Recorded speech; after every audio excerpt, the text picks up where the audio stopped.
ফিলিস্তিনের গাজায় লাশ আর ধ্বংসের নেশায় মেতেছে ইসরায়েলি সেনারা।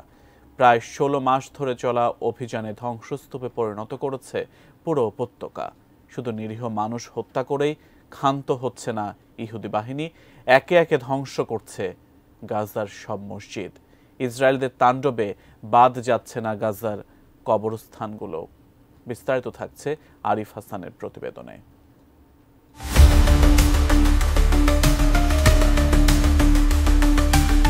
২০২৩ সালের ৭ অক্টোবর থেকে হামাসের অপারেশন আল আকসা ফ্লাডকে কেন্দ্র করে গাজায় অভিযান পরিচালনা করে আসছে ইসরায়েল।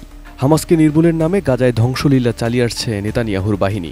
১৬ মাস ধরে চলা অভিযানে ধ্বংসস্তূপে পরিণত হয়েছে পুরো উপত্যকা। যেদিকে চোখ যায় শুধুই ধ্বংসচিত্র, যেন হাজার বছরের পুরনো পরিত্যক্ত কোনো ভুতুরে নগরী। জেনেক্সে শিফট করো, লাইফকে লিফট করো।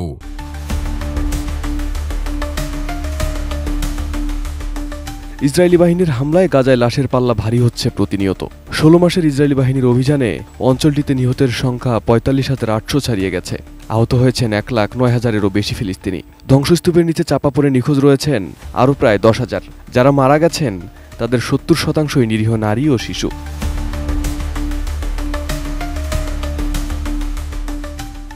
গাজায় শুধু মানুষ হত্যা করেই ক্ষান্ত হচ্ছে না ইহুদি সেনারা, একে একে ধ্বংস করছে গাজার মসজিদগুলো।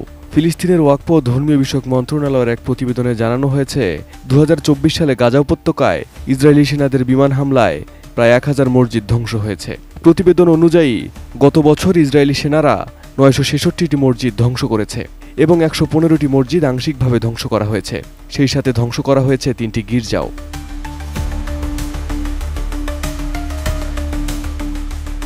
ইসরায়েলি বাহিনীর তাণ্ডবে বাদ যাচ্ছে না গাজার কবরস্থানগুলো।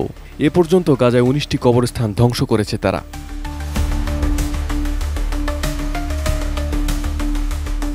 নেতানিয়াহুর এই ধ্বংসলীলা আন্তর্জাতিকভাবে ব্যাপক সমালোচনা হলেও গাজা ইসরায়েলি সেনাদের বিমান হামলা থামছে না।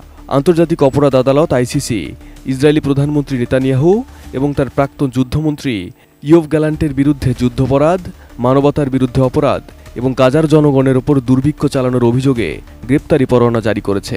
যদিও সেসবকে পাত্তাই দিচ্ছে না এই বর্বর ইহুদি শাসক।